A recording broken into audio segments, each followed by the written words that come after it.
नमस्कार, स्वागत है आप सभी का। मैं हूं आपके साथ अमृता चौरसिया। खबरों की शुरुआत करेंगे मुख्य समाचारों से और आइए अब एक नजर मुख्य समाचारों पर। राष्ट्रपति के अभिभाषण से जुड़े धन्यवाद प्रस्ताव पर राज्यसभा में चर्चा पूरी।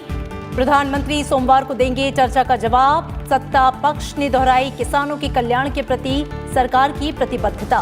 विपक्ष का किसानों के मुद्दे के समाधान पर जोर। सभापति एम वेंकैया नायडू ने कहा, जाति के आधार पर नहीं देखा जाना चाहिए किसानों का मामला।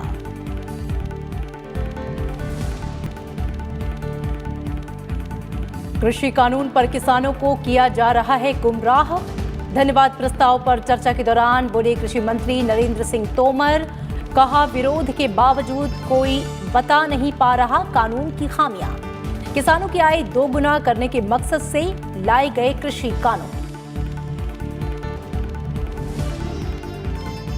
राष्ट्रपति रामनाथ कोविंद ने एरो इंडिया शो के समापन सत्र को किया संबोधित। कहा, रक्षा और एरोस्पेस क्षेत्र में भारत के लगातार मजबूत होने का सबूत है एरो इंडिया 2021। रक्षा मंत्री राजनाथ सिंह ने कहा, रक्षा आयात को 2020 तक कम से कम $2 बिलियन तक कम करने का सरकार का लक्ष्य। अगले वित्त वर्ष में डबल डिजिट में दौड़ेगी अर्थव्यवस्था। आरबीआई ने 2021-22 में जीडीपी वृद्धि दर 10.5% रहने का जताया अनुमान। रेपो रेट 4% और रिवर्स रेपो रेट 3.35% पर बरकरार।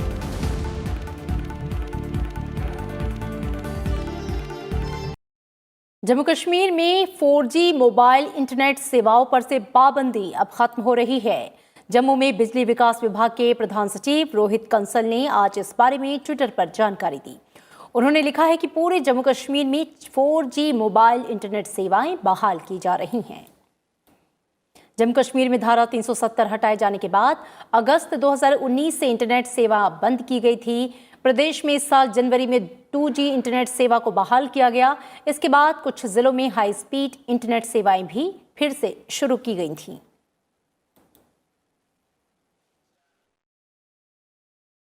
बंगलुरु में चल रहे 3 दिवसीय एरो इंडिया शो का आज रंगारंग समापन हुआ। समारोह के आखिरी दिन कई लड़ाकू विमानों के अलावा राफेल ने भी अपने करतब से वहां लोगों को मंत्रमुग्ध किया। राष्ट्रपति रामनाथ कोविंद ने एरो शो को ऐतिहासिक बताते हुए कहा कि कई स्टार्टअप्स के जरिए सेना की काफी मदद की जा रही है।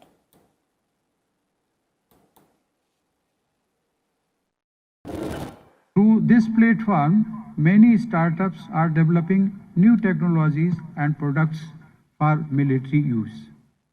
This is helping us develop indigenous innovation and self-reliance in defense technologies. In the 29 innovation challenges issued by the Indian military and defense public sector undertakings and from over 1200 applications from startups, around 100 winners referred to as IDEX innovators have been selected so far. 2015 से 2020 के बीच भारत का defence export 2000 crore रुपए से बढ़कर 9000 करोड़ रुपए हो गया है। बंगलुरु में एरो इंडिया शो के आखिरी दिन रक्षा मंत्री राजनाथ सिंह ने ये जानकारी दी। उन्होंने बताया कि सरकार 2022 तक रक्षा आयात को कम से कम $2 बिलियन तक कम करने का लक्ष्य लेकर चल रही है।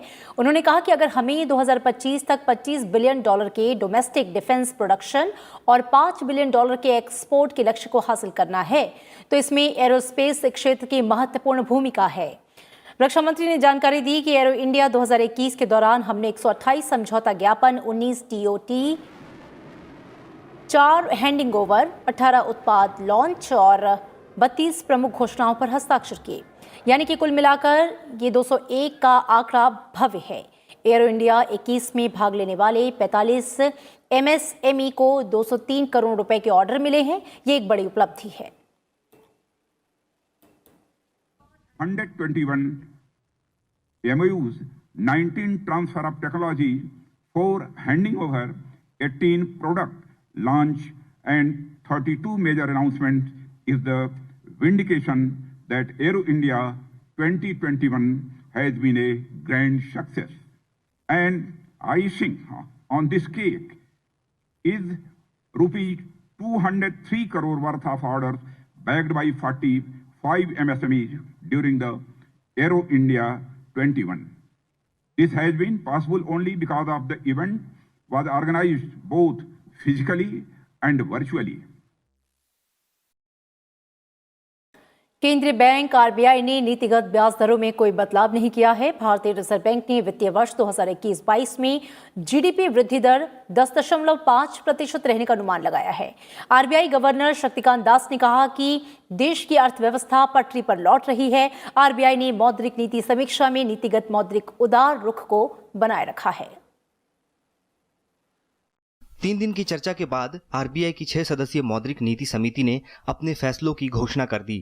आरबीआई ने द्विमासिक मौद्रिक नीति समीक्षा में प्रमुख नीतिगत दर में कोई बदलाव नहीं किया और रेपो रेट को 4% पर बरकरार रखा। रिवर्स रेपो दर 3.35% पर बनी रहेगी। वहीं सीआरआर 3% ही रहेगा।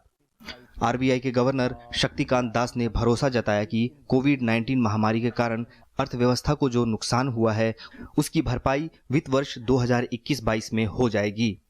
Going forward, the Indian economy is poised to move in only one direction, and that is upwards.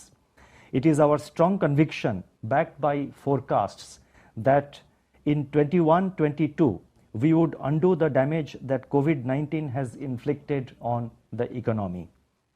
After the chaos and despair of the year gone by, through which we have sailed together and shall continue to sail ahead, RBI governor Shaktikanta Das ने कहा कि recovery के संकेत और मजबूत हुए हैं और सामान्य हो रहे सेक्टर्स की सूची लगातार बढ़ रही है। उन्होंने 2021-22 के बजट की सराहना की। उन्होंने कहा कि वित्त वर्ष 2021-22 के बजट में स्वास्थ्य, बुनियादी ढांचा और अनुसंधान समेत अलग अलग क्षेत्रों पर दिए गए जोर को देखते हुए 2021-22 में जीडीपी वृद्धि दर 10.5% रहने का अनुमान है। चालू वित्त वर्ष की चौथी तिमाही में खुदरा महंगाई दर का लक्ष्य संशोधित कर 5.2% कर दिया गया है।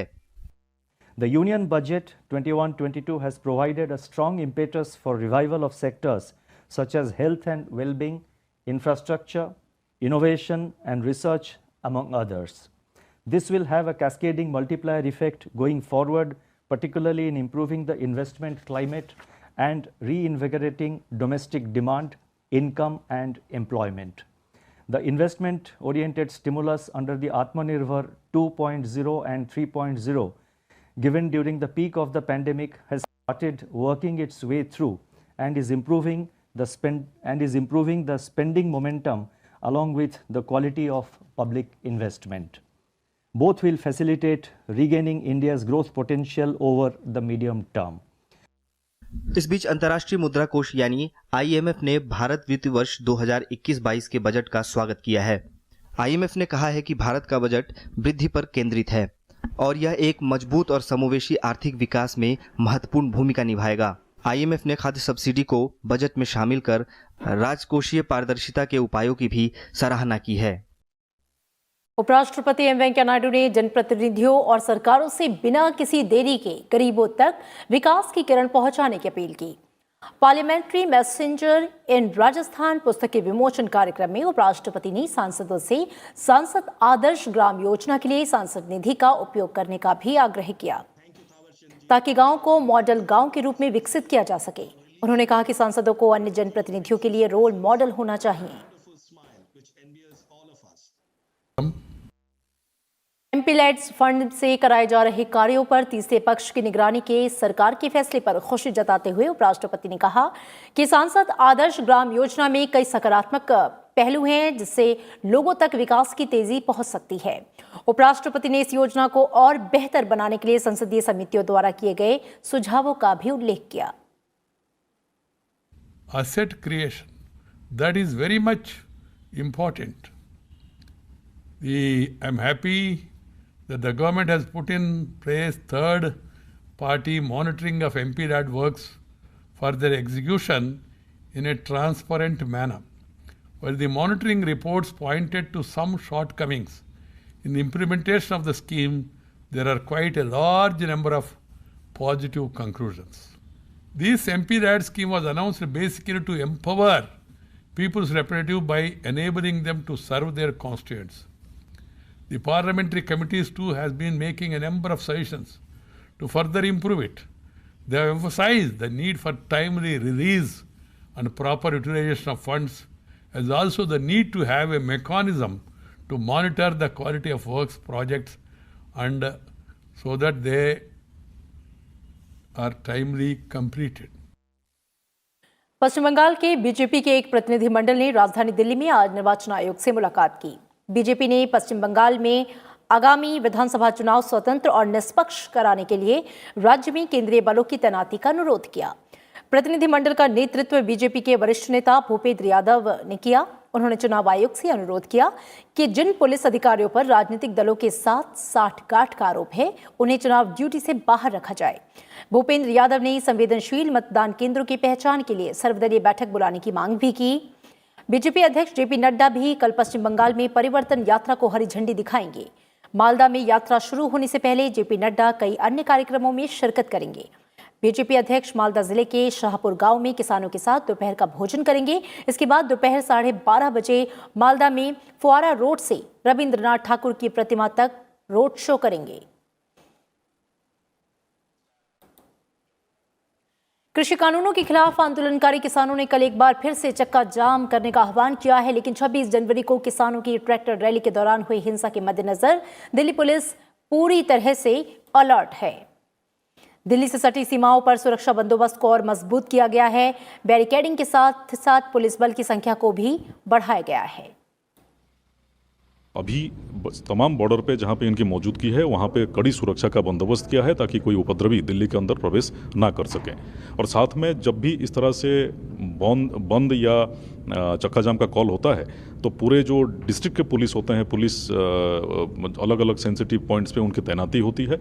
तो तमाम जिलाधिकारियों को ये निर्देश दिया गया है कि वो अपनी व्यवस्था दुरुस्त करके उसको कायम रखें और कहीं पे भी उपद्रव होने पर उसको तुरंत कानून के गिरफ्त में लाएं। और फिलहाल इस बुलेटिन में इतना ही, लेकिन चलते चलते एक बार फिर आपसे अपील, कोरोना महामारी के खिलाफ पूरा देश एकजुट होकर लड़ रहा है।